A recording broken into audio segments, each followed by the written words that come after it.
E quando você começou a comprar essas primeiras ações, o intuito já era formar uma carteira que um dia seria responsável pela sua aposentadoria, pela sua previdência ou não? Eu pensei no seguinte, em 1970, 71, foi uma época em que a economia passou a exercitar uma forma mais real, não é isso? E nessa ocasião, a maioria dos fundos de previdência privada começaram a quebrar. Então, inúmeros fundos que ainda hoje se comenta, né, que eram fundos particulares. Era Pereira Barreto, Providence, Montepio da Família Militar, GBOX, uma série deles, né? Então eu comecei a ficar, assim, eu diria até preocupado, né? Se os fundos de previdência privada quebraram, até que ponto uma previdência sustentada pelo Estado poderia me proporcionar uma renda mensal digna, não é isso? No futuro. Então eu comecei a pensar no futuro. E pensando no futuro, eu fui avaliando o quê? Fui avaliando as oportunidades que se ofereciam na época, não é isso? Que era letra de câmbio, o RTM, a RTP, bônus rotativos, uma série de aplicações, não é isso? E tinha também ações que você participava no projeto de empresas, não é isso? Então eu fui fazendo avaliações e cheguei numa conclusão de que seria talvez um pouco difícil, não é isso? A Previdência proporcionar um retorno. Então eu fui buscar uma outra fonte de previdência, uma outra fonte. Então eu examinei inúmeras fontes, a RTM, o RTP, bônus, LC, tá certo? Contratos mercantis, enfim. Cheguei na conclusão que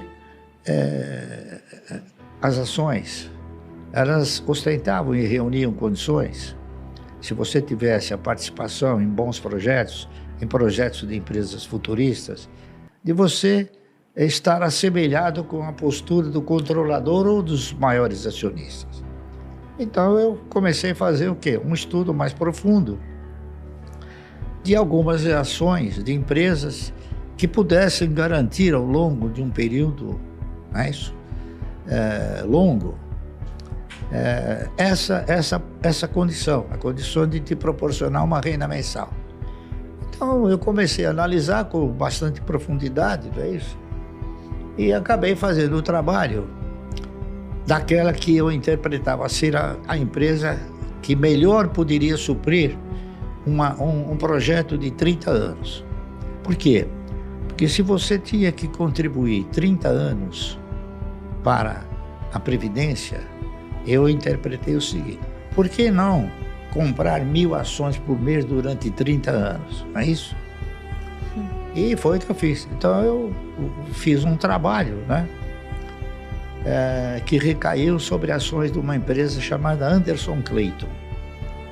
A Anderson Clayton é uma empresa que eu acho que vocês não conhecem, não sei se vocês conhecem. Não conheço. Não conheço. Mas ela produzia tudo que era Claybon, tá certo?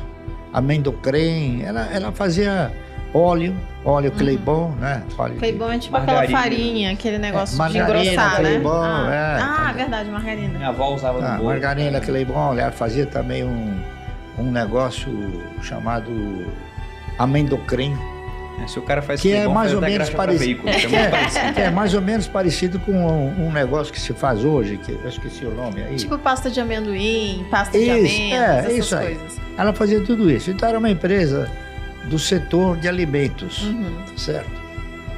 Aí eu fiz o trabalho, esse trabalho ele se chamou Ação e Alimento, duas bases de desenvolvimento. Aí eu fiz o trabalho, propondo o cidadão comprar 1.000 ações por mês durante 30 anos. E esse trabalho foi conduzido para a Anderson Cleito, que era aqui no Brasil. Aí o cidadão, o vice-presidente da empresa, mandou me chamar. Eu examinei esse trabalho, achei maravilhoso. Nunca vi uma coisa assim, né? Uma criatividade que nem essa. Fazer uma comparação de você, ao invés de ficar sob o manto estatal, ficar sob o manto da empresa, não é isso? Em termos de previdência. Mas ele falou, mas lamentavelmente, esse seu projeto não vai dar certo. Eu falei, olha, será que não vai dar certo? Mas por quê? Sabe por quê? Você sabe quem é o dono da Anderson Cleito? Não sei, porque a Anderson Cleito era uma empresa de capital estrangeiro. Né? Eu falei, não sei. Ele falou, olha, os donos da Anderson Cleito são duas velhinhas de 80 anos que elas herdaram isso dos seus pais. Eu, sinceramente, vou dizer para você o seguinte, eu não sei quanto tempo elas vão resistir à pressão que elas vêm sofrendo para vender a Anderson Cleito. Bem, então, já que a Anderson Cleito, ela não ostentava a postura de viver mais 30 anos, não é isso? Então eu passei para a ação subsequente, para a empresa subsequente. Porque a empresa tinha que ter duas condições importantes. Primeiro, perenidade. E segundo, tinha que ter o quê? Tinha que ter sustentabilidade, certo? A Anderson Cleito era a empresa que pagava o melhor dividendo do mercado. Por quê? Porque ela mandava para fora. Aí a empresa, em segundo lugar, chamava-se Centrais Elétricas de São Paulo, CESP. Aí eu fiz o trabalho sobre a CESP. Só que eu não tinha a convicção de que as ações pudessem representar essa sustentabilidade. Eu tinha esperança, tá entendendo? Então, o que eu fiz? Eu realizei o trabalho propondo o cidadão comprar 1.000 ações por mês da CESP. A CESP, estatutariamente, ela pagava dividendo mínimo, prioritário e obrigatório, de 10% sobre 1. 10% sobre 1 é 10%. 10% sobre a metade é 20%. Então ela custava 45,50 centavos. A Anderson Cleito também custava 45 centavos. E dava mais ou menos... E dava uma bonificação de 10% todo ano em novas ações. Então eu fiz o trabalho fazendo uma tabela, né, mostrando primeiro ano, segundo ano, até o 30º ano, o que aconteceu. E aquele trabalho mostrou uma coisa interessante. No 8º ano, você já não precisava tirar dinheiro do bolso para comprar. Os ganhos, eles eram suficientes para suportar as compras de 1.000 ações por mês. O que era um negócio que eu não sabia, fiquei sabendo porque eu fiz o trabalho. E esperançoso de que as ações pudessem efetivamente proporcionar uma renda mensal digna, eu denominei esse trabalho de Ações Garante o Futuro. Eu não tinha certeza, eu tinha esperança, não é isso? E eu fiz o trabalho, aí o presidente da CESP mandou me chamar. O presidente da CESP era um cidadão chamado Lucas Nogueiras Garcês. Ele foi governador do estado. E o diretor financeiro era um cidadão chamado Moacir Teixeira. Aí eu fui, conversei com ele, ele me chamou lá no salão nobre lá da CESP. Chegou para mim e falou, Sr. Barsi, eu quero comprar o seu trabalho. Falou umas 10 vezes. E eu falei 10 vezes para ele, mas eu não fiz o trabalho para vender. Fiz o trabalho porque eu sou do mercado e eu quero mostrar a minha contribuição para o mercado, se é que ela tem alguma validade. Não, ele elogiou o trabalho. Até que no fim eu cheguei para ele e falei assim, me diga uma vez, para que o senhor quer o trabalho? Ele falou, eu quero o trabalho porque eu vou editar esse trabalho. Eu peguei o trabalho e falei, não precisa me pagar nada. Ele ficou assim, ele falou, sabe de uma coisa? Eu vou mandar fazer esse trabalho e vou botar o seu nome, coisa que eu jamais faria. E ele fez. Mandou editar o trabalho com o meu nome. Ações Garante o Futuro.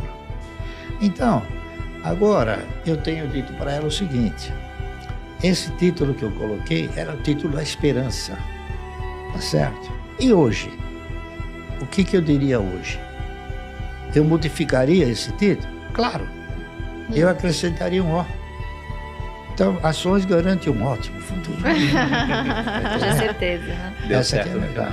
Deu certo. E Então- agora está aprovado, né? Depois de Então, tanto é tempo. uma coisa que, seguindo os padrões de comportamento que eu segui, a disciplina que eu sempre procurei desenvolver e a paciência, não é isso? Tudo isso acabou sendo muito importante, porque ações, elas foram feitas para comprar, não para vender, entendeu? A maioria, a primeira pergunta que o cidadão faz quando ele quer entrar no mercado, ele fala, e a hora de vender? Ele fala, mas não é, a ação não é para vender, é para comprar. Talvez nunca É, tenha hora de vender. Porque, veja bem, é um contrassenso você imaginar que você vai formatar uma carteira de renda mensal, comprar as ações para que essa carteira possa sustentar uma renda mensal. Se você quer uma renda mensal, por que você vai vender? Senão você elimina a possibilidade de uma renda mensal. Você está vendendo a vaca leiteira. Né? Está querendo Exatamente, simplesmente Exatamente. viver da picanha, Então, então, é isso e não aí. do leite. Não, que... Então é isso aí. Então, isso aí não é nenhuma. Eu não sou nenhum sábio. Ao contrário, eu sou um estudioso. Isso sim. E isso fez com que as coisas evoluíssem. Então, esse programa que eu criei, por incrível que possa parecer, no 8º ano eu já estava aposentado.